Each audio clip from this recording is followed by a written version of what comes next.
नमस्कार, मैं लोकेश आपका अपने YouTube चैनल एल्विन एकेडमी पे स्वागत करता हूँ। आज का जो टॉपिक है हमारा दरअसल वो किसी बुक सिलेबस या अन्य किसी चीज़ से नहीं बल्कि एक बहुत ही बेसिक चीज़ से है। इंग्लिश से रिलेटेड ये टॉपिक है। जैसा आपको पता है आजकल अगर आप किसी से इंग्लिश में बात कर रहे हो, इंग्लिश में बोल रहे हो तो वो बहुत ही आपका एक अच्छा इंप्रेशन जमाता है और बहुत आपकी तवज्जो भी दी जाती है। और कहीं ना कहीं आजकल जो है इंग्लिश की बहुत अपने आप में वैल्यू है। और मगर इससे भी कहीं हटके अगर आपको मैं एक चीज़ के बारे में थोड़ा बताना चाहूँगा। इसमें मैं आपको बहुत ही बेसिक से आज इंग्लिश को कैसे पढ़ना सीखना है।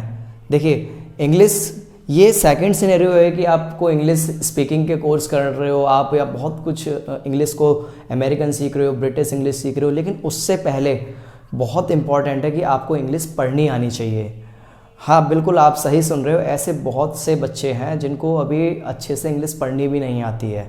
मैं थोड़ा और इस चीज़ को एक्सप्लेन करके बताना चाहूँगा। जैसे आप अगर थोड़े से विलेज की तरफ जाओ, गांव की तरफ जाओ। मैं गांव के लिए नहीं बोल रहा, मैं खुद गांव से बिलोंग करता हूँ, लेकिन मैंने एक चीज़ को ऑब्ज़र्व किया है। जब मैं लॉकडाउन में अपने विलेज में था तो 7th 8th 9th और 10th में पढ़ने वाले ऐसे बच्चे थे जिनको अच्छे से इंग्लिश पढ़नी भी नहीं आती है।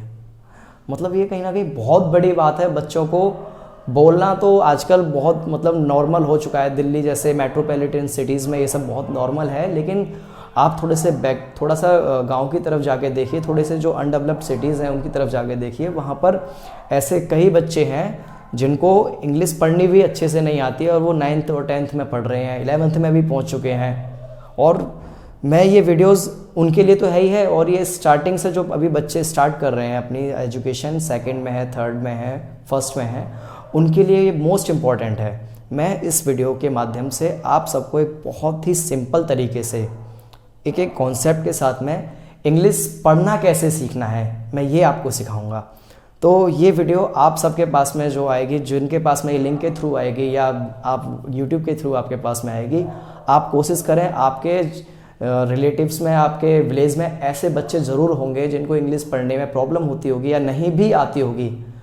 आप प्लीज़ उन सबको ये वीडियो शेयर करें। एंड डेफिनेटली मैं आप सबको वीडियो के माध्यम से ये विश्वास दिलाता हूँ, अगर उन्होंने इस वीडियो को, जो मैं इसकी सीरीज़ 2 वीडियोज़ बनाऊँगा इसके ऊपर, अगर उस वीडियो को सिर्फ 15 दिन जो मैं आपको बताऊँगा उस सब को उन्होंने सीखा, पढ़ा और उस चीज़ को प्रैक्टिस करा, ओनली विदिन 15 डेज़ वो अपने आप में एक बहुत अच्छा इम्प्रूवमेंट पाएंगे। तो चलिए स्टार्ट करते हैं। सबसे पहले जो है इंग्लिश पढ़ने सीखने में ना, आपको जो आज से लेके अंग खाली तक के जो वर्ड हैं, जो वर्णमाला के जो शब्द हैं, उनकी जो है इंग्लिश पता होनी चाहिए। जैसे मैं थोड़ा सा आपको बताता हूँ। हम एक एक करके हर वर्ड को लिखते हैं, उसको थोड़ा सा समझने की कोशिश करते हैं। हर वर्ड की जो मात्रा है, एक बार हम इसकी मात्रा के बारे में देखते हैं और इसकी मात्रा से कौन सी स्पेलिंग, जो कौन सा उच्चारण बन रहा है उसको हम थोड़ा सा देखते हैं। जैसे अ से अनार पे कोई मात्रा नहीं होती है, लेकिन आ से अनार पे एक मात्रा होती है। छोटी ई से इमली की ये मात्रा होती है, बड़ी ई से इक की ये मात्रा होती है, छोटे ऊ से उल्लू की ये मात्रा है, बड़े ऊ से उनकी ये है, और ऋषि को इस तरीके से लिखा जाता है। इन सब के बारे में आपको पता है, जनरली ये तो हर बच्चे को पता होता है, आप सबको पता है इस चीज़ के बारे में। लेकिन अब इसकी जो ये मात्रा किसी भी वर्ड पे लगी होती है तो उससे कौन सी साउंड बनती है, एक बार थोड़ा साउंड देखते हैं। जैसे नॉर्मल अगर कोई भी वर्ड लिखा हुआ है तो आ अगर उसके लास्ट में है तो उस पर नॉर्मल अ निकले। आ की मात्रा का मतलब अ होता है सिंपली अगर हम देखते हैं तो जहाँ किसी भी वर्ड के पीछे अगर आ होता है तो उसमें डबल ए आ जाता है। अगर कहीं पे ई की छोटी ई की मात्रा होती है तो वहाँ पे सिंगल आई, जहाँ पे बड़ी ई की मात्रा होती है कहीं ना कहीं वहाँ पे डबल ई देखने को मिलता है। यू जो छोटे ओ की जो मात्रा होती है उस पर हमें यू की साउंड निकलती है, और डबल ओ पे ऊन पर हमें डबल ओ की साउंड जो है हमारे जो है वोकल कॉर्ड से वो रिलीज होती है। इस तरीके से कहीं ना कहीं ऋषि पे आर की साउंड रिलीज होती है, छोटे से एन इस पे ई हो जाती है, और बड़ी की जो इस पे ए आई होती है, इस पे ओ हो जाता है, और ओ से औरत पे डबल ओ की हो जाता है, अंग से अंगूर पे ए एन, और अंग खाली पे ए एच। मतलब आज से अनार पे जहाँ जैसे कोई भी वर्ड होता है, जैसे रमन लिखा हुआ है तो हम रमन को RMN नहीं लिखेंगे। जैसे ये लिखा होता है ना एक वर्ड, अगर हम यहाँ पे देखें एग्जाम्पल के लिए, जैसे एक वर्ड लिखा हुआ है रमन, अब इसको हम RMN नहीं लिखेंगे, इसमें कहीं ना कहीं सिंगल जो अ है वो साइलेंट है। तो हम इसको क्या करते हैं, इसको हम इस तरीके से प्रोनाउंस, इसके स्पेलिंग को इस तरीके से लिखते हैं हम RAMAN। तो इस तरीके कहीं ना कहीं जो आ का जो शब्द है, जो कोई भी वर्ड है, उसमें साइलेंटली हमें ए जो है लगाना होता है। इस तरीके से मतलब छोटी छोटी ये चीज़ें आप सबको पता होती है। वैसे इसके बारे में डिटेल में बताने की कोई ज़रूरत नहीं है, बस थोड़ा सा आप एक बार इस पर थोड़ी सी नज़र डाल लो, एक बार आप देख लो इस चीज़ को कैसे होता है ये।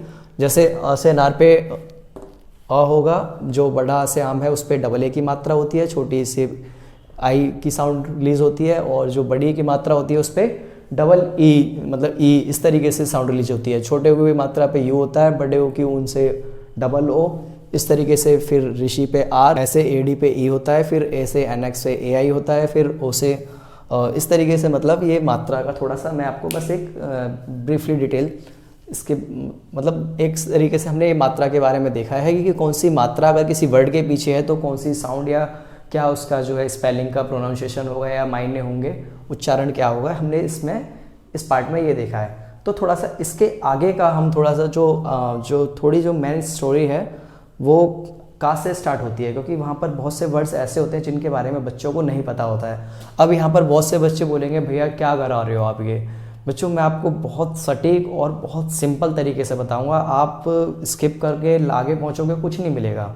देखो एक पेड़ जो होता है ना, उसकी जो स्टार्टिंग की जो नींव होती है, जब वो स्टार्ट करता है, वो अपने ग्रोइंग पीरियड में होता है, तो वो एक छोटा पौधा होता है, सीड होता है, फिर कहीं जाकर के जर्मिनेशन की एक प्रोसेस होती है, थोड़ा सा बड़ा अंकुरित होगा, फिर थोड़ा बड़ा होगा, फिर थोड़ा कहीं बड़ा होगा, तब कहीं जाकर पे वो एक पर्टिकुलर टाइम के बाद में वो एक बड़ा पेड़ बनता है। तो ऐसे ही इंग्लिश है, आप सोचो कि आप वीडियो को स्किप कर दो और आप आगे पहुंच जाओ, मतलब आगे कुछ भी नहीं है, बेसिक यही है और यहीं से आप जो है सीखने वाले हो। तो एक एक चीज़ को, एक एक पॉइंट को बहुत ध्यान से, बहुत बारीकी से आपको समझना है। थोड़ा सा आगे हम देखते हैं क्या है। आप चाहो तो इसका स्क्रीनशॉट ले सकते हो, आप कहीं अपनी कॉपी में आप इसको रफली नोट डाउन कर सकते हो। अब मैं का कबूतर से गा ज्ञानी तक वर्ड लिखता हूँ, फिर एक एक करके आपको हर वर्ड की मीनिंग बताता हूँ कि इस वर्ड की मीनिंग क्या होगी। अब बच्चों का से लेकर के ज्ञानी तक के एक एक वर्ड की हम मीनिंग देखेंगे कि उसकी इंग्लिश का प्रोनाउंसिएशन वर्ड क्या निकलेगा, क्या बनेगा। ठीक है, एक एक करके हम एक एक वर्ड की देखते हैं। जैसे सिंपली का कबूतर है तो उसका के होता है, खा खरगोश है तो उसका KH होता है, गा का G होता है, और घा का होता है GH, अड़ा का N। इस तरीके से हम एक एक वर्ड को, देखो मैं इस तरीके से लिखता जा रहा हूँ, आपको ना ये चीज़ याद रहनी चाहिए। मतलब एक तरीके से अगर आप कहीं भी कोई वर्ड लिखा देख रहे हो तो आपके माइंड में तुरंत ये हिट करेगी, इस वर्ड की ये प्रोनाउंसिएशन स्टार्ट होगी। अभी बहुत सारे एग्जांपल्स के थ्रू मैं इस चीज़ को क्लियर करूँगा। अभी आप कह रहे होंगे भैया ये क्यों लिखवा रहे हो, क्यों करा रहे हो। बच्चों यही जो है बेसिक है, यहीं से स्टार्ट होती है आपकी इंग्लिश पढ़ने की जो जर्नी है। ये बहुत इंपॉर्टेंट चीज़ें हैं। हमने बचपन में 12 खड़ी करके एक किताब आती थी ना, हम लोग छोटी सी पुस्तक करके पढ़ते थे, उसमें लिखा होता था पीछे 12 खड़ी। हमने कभी ध्यान ही नहीं दिया उसी चीज़ पे, और आज कहीं जा कर के उन सब चीज़ों का जो है बहुत मायने हैं। अगर आपको इंग्लिश पढ़नी सीखनी है तो आपको वो सब चीज़ें थोड़ी सी रिमाइंड रहनी चाहिए, वो सब आपके माइंड में रहनी चाहिए। देखते हैं क्या है इसके आगे। ठीक है, टा का होता है टी। देखो बच्चों क्षत्रिय की जो प्रोनाउंसिएशन है बहुत सारे बच्चों को नहीं पता होता है, और क्षत्रिय की कहीं भी उनको स्पेलिंग लिखती है ना वो SH या इस तरीके से लिखते हैं, लेकिन जो एक्चुअल जो क्षत्रिय की होती है ये होती है KSH। त्रिशूल का होता है TR और ज्ञानी का होता है GY। इस तरीके से एक एक वर्ड की हमने क्या कहा, क्या देखा, हमने एक एक वर्ड को हमने देखा, उसको लिखा, और उसकी इंग्लिश की जो प्रोनाउंसिएशन है, जो वर्ड की जो इंग्लिश है वो हमने लिखी। अब आपको क्या है कि ये थोड़ी सी ना माइंड में रहनी चाहिए। क्यों? क्योंकि आप कोई भी अगर आप वर्ड देख रहे हो, जैसे मैं अगर आपको बता रहा हूँ कहीं पे लिखा हुआ है, किसी का भी नाम देख लेते हैं, जैसे मदन लिखा हुआ है, तो जैसे मैंने अभी आपको एग्जांपल दे करके बताया था ना रमन, रमन में रा के साथ में ए साइलेंट था, मैंने वो चीज़ आपको बहुत बारीकी से बताई थी। तो अगर आपके माइंड में ये टेबल होगी, मतलब टेबल क्या, आपको एक एक वर्ड का आपको पता होगा कि क्या प्रोनाउंसिएशन है, क्या उसकी वर्ड की एक्चुअल इंग्लिश है, तो आपको कोई प्रॉब्लम नहीं आएगी। ठीक है, आप चाहो तो इसका स्क्रीनशॉट ले सकते हो, बाकी आप थोड़ा सा 1-2 बार देखोगे तो आपको क्लियर हो जाएगा, ऐसी कोई नॉट ए बिग डील। ठीक है, तो बच्चों ये हिंदी के वर्णमाला की कहानी पूरी आपको समझ में आ गई होगी, कैसे एक एक वर्ड की मैंने आपको बताया है कि क्या एक एक वर्ड की जो है प्रोनाउंसिएशन होती है, क्या उसकी इंग्लिश के मायने होते हैं। एक एक वर्ड को आपने देख लिया। एक बार थोड़ा सा ना इंग्लिश के अल्फ़ाबेट्स को भी देखते हैं, क्योंकि यार हिंदी और इंग्लिश का कॉम्बिनेशन साथ साथ चलता है और ये दोनों ही बहुत इंपॉर्टेंट है। आप देखो, अभी मैं आपको सेंटेंस सिखाऊंगा ना, तुम्हें क्या लग रहा है कि ये मतलब ऐसे हो जाएगा, ये इसकी कोई यूज़ नहीं है, बहुत इंपॉर्टेंट है। अभी आपको सेंटेंस सिखाऊंगा, मैं करना बताऊंगा, तो एक एक वर्ड का बहुत अपने आप में मायने हैं, तो ये चीज़ आपको याद रहनी चाहिए, पता होना चाहिए ये चीज़। ठीक है, आप लोग इसका एक स्क्रीनशॉट ले सकते हो, मैं थोड़ा साइड हो जाता हूँ, बाकी आप इसे अपनी कॉपी में नोट डाउन जरूर कर लेना। एक बार हम इंग्लिश के अल्फ़ाबेट्स का भी देखते हैं कि कौन से वर्ड से क्या उसका हिंदी के मायने। अभी हमने इंग्लिश का देखा है कि कौन से हिंदी के शब्द से कौन सी इंग्लिश की स्पेलिंग बन रही है, या कैसे हमको स्टार्ट करना है कोई भी वर्ड हमें लिखना है। तो एक बार इंग्लिश के अल्फ़ाबेट्स का भी हम देखते हैं। जैसे सिंपली अगर कहीं पे भी होगा उसका या तो अ बन सकता है या आ बन सकता है। ठीक है, बी का बा बन सकता है, सी का किसी किसी केस में सा बनेगा और किसी केस में का बनेगा।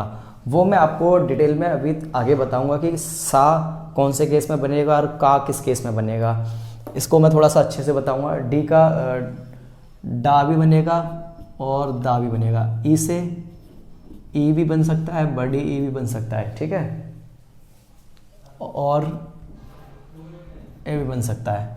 एफ से फा, जी से जा भी बनेगा और गा भी बनेगा।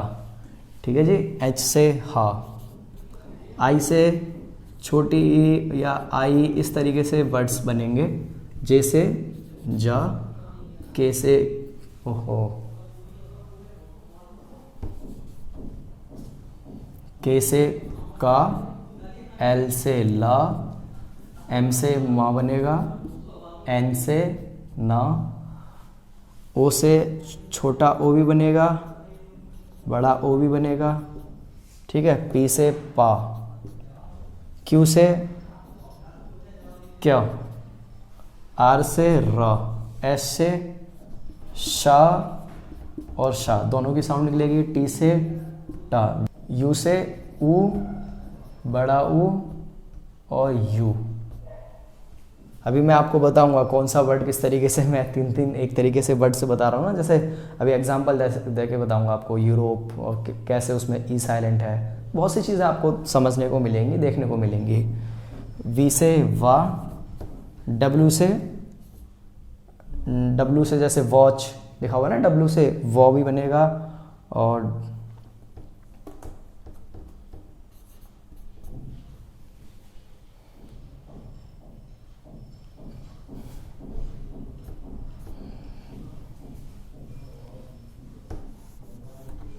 डब्ल्यू से, जैसे डब्ल्यू से होता है ना वॉच, तो उसमें क्या साउंड निकलती है, वॉ।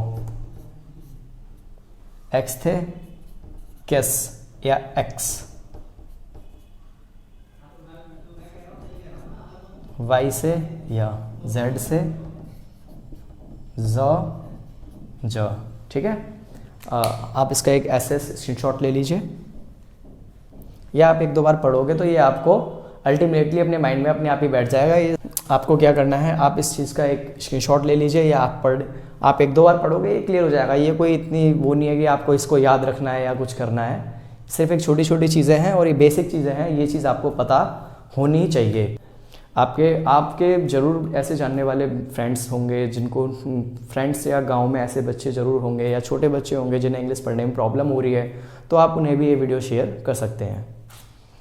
अब देखते हैं कुछ जो इसमें जो वॉवल्स है ना, उनकी थोड़ी सी एक अलग स्टोरी है। जैसे ए, ई, आई, ओ, यू, इसको मैं थोड़ा सा ना एक पर्टिकुलरली मैं आपको थोड़ा समझाने की कोशिश करता हूँ कि कैसे एक वॉवल है उससे बहुत सारे साउंड्स के वर्ड कैसे बनते हैं, उसको थोड़ा देखते हैं। अब हम थोड़ा सा वॉवल्स के बारे में बात कर लेते हैं। जैसे मैंने भी आपको बताया था, वॉवल्स को मैं थोड़ा सा डिटेल से बताऊँगा। वॉवल्स के केस में क्या होता है कि एक ही वर्ड से 2 साउंड हम किस केस में निकलती हैं। मैं वर्ड के एग्जाम्पल से आपको थोड़ा बताने की कोशिश करता हूँ। जैसे हमारे वॉवल्स 5 वॉवल्स होते हैं, सबको पता है, ए, ई, आई, ओ, यू। अगर एग्जाम्पल के थ्रू देखते हैं, जैसे मैं अभी आपको एक एग्जाम्पल बता रहा हूँ, बैट। बैट में कैसी साउंड निकली है इसकी, ए की। और एक और वर्ड मैं आपको बता रहा हूँ, कार। इसमें कैसे निकली आपकी साउंड, आर की।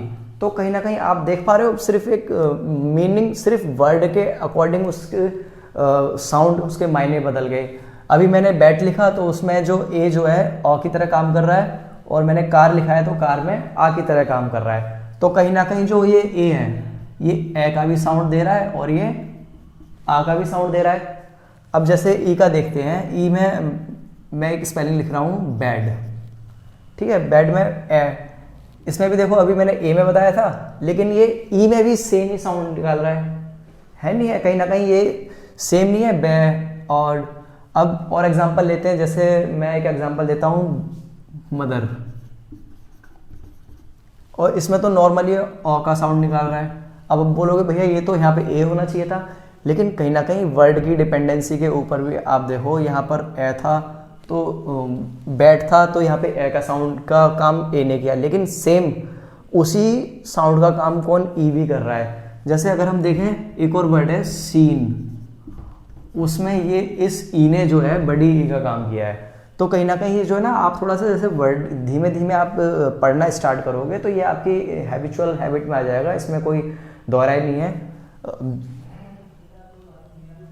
हमने जो नॉर्मली देखा था, जैसे बैट का ए देखा था, ई छोटी ई बड़ी ई, ए ई आई ओ यू, कहीं ना कहीं हम इस तरीके से यूज देख रहे थे इसका। जैसे आई का देखते हैं, हिट, छोटी ई आ रहा है ना, हे, हा, हिट। आप देखो ऐसे पढ़ो, हिट, नाइन। अब इसमें कहीं ना कहीं जैसे देखो, इसमें इसने कैसा काम किया है, थोड़ा सा खिंच रहा है ये, ना, इन। ऐसे ही जैसे और देखो, और मैं एग्जांपल आपको बता रहा हूँ, फर्स्ट। इसमें आई किस तरीके से बिहेव कर रहा है, ए की तरफ, फर्स्ट, ठीक है। ऐसे ही और भी एग्जांपल देख सकते हो आप, फाइव या कुछ भी, फाइव। तो अब थोड़ा ओके वर्ड्स देखते हैं हम, जैसे मोड, मोड, रॉड, सन या जू। देखते हैं थोड़ा सा, जैसे मोड, इसमें ये मोड में ये ओ कैसा काम कर रहा है, ओ की तरह काम कर रहा है। अब जैसे एक वर्ड है नून, अब इसमें ये डबल ओ लगे हैं, तो ये किस तरीके से काम कर रहा है, बड़े ओ की तरह काम कर रहा है।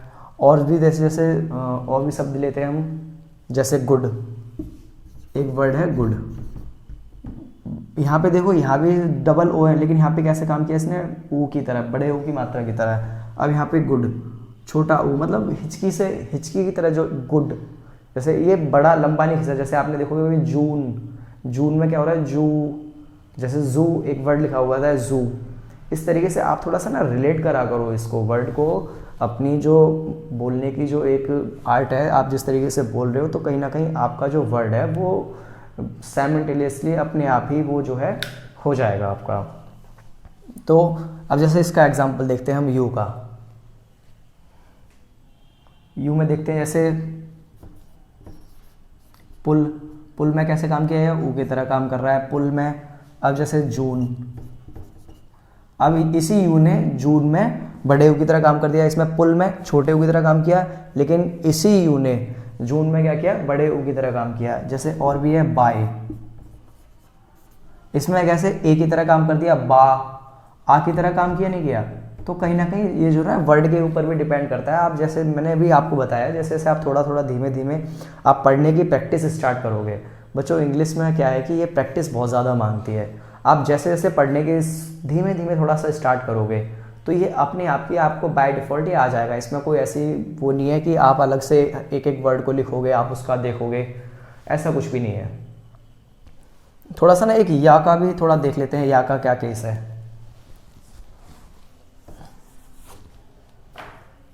थोड़ा सा ना वाई का थोड़ा एक दो केसेस हम वाई के देख लेते हैं। वाई में जैसे एक वर्ड लिखा हुआ है YACK, याक। इस पे यहाँ पे इसने या का काम किया है। और जैसे अगर हम जिम को आप पढ़ोगे, वैसे इसकी फुल फॉर्म होती है जिम्नेशियम। जिम तो एक तरीके से शॉर्ट फॉर्म है, जैसे मैथ्स हम लोग बोलते हैं, मैथमेटिक्स उसकी फुल फॉर्म है। इस तरीके से जिम जो एक शॉर्ट वर्ड है, तो इसमें य की तरह काम कर रहा है। इसी तरीके से और भी वर्ड है, जैसे यही वाई जो है, आप सॉरी, SORR, सॉरी, ये कहीं ना कहीं डबल ई, बड़ी ई की मात्रा की तरह काम कर रहा है। तो इस तरीके से हर वर्ड का थोड़ा सा जैसे वर्ड होगा उसके अकॉर्डिंग उसके मायने चेंज हो जाते हैं। अब मैंने ना कुछ स्पेशल केसेस आपको लिखे हुए हैं, मैं उनको थोड़ा सा बताने की आपको कोशिश करता हूँ। इसे आप चाहो तो स्क्रीनशॉट ले सकते हो, बाकी आप एक दो बार पढ़ोगे या वीडियो देखोगे आपको ये याद समझ में आ जाएगा। याद भी कोई ज़रूरत नहीं है, बस इसको थोड़ा सा ना आपको पढ़ने की जैसे होता है ना, एक थोड़ा सा माइंड वेकअप के लिए आप थोड़ा सा सिर्फ देखते जा रहे हो, आप पढ़ते जा रहे हो, आप रीडिंग करते जा रहे हो, इस तरीके से है। बस थोड़ा सा ना चीज़ों को समझते हो आप, कॉन्सेप्ट कि मैंने कैसे कहाँ पे क्या बताया है आपको। आई होप, मैं उम्मीद करता हूँ आपको यहाँ तक सब कुछ समझ में आया होगा और क्लियर भी हुआ होगा। आप अपने फ्रेंड्स के साथ में इसे शेयर कर सकते हैं और नेक्स्ट पार्ट में इसमें और मैं जो केसेस होंगे, कंसोनेंट के क्या केसेस होंगे, सेंटेंस को किस तरीके से पढ़ना है या एक एक वर्ड को किस तरीके से हम ब्रेक कर करके उसको पढ़ते हैं, मैं ये सब नेक्स्ट वीडियो में आपको आगे बताऊँगा।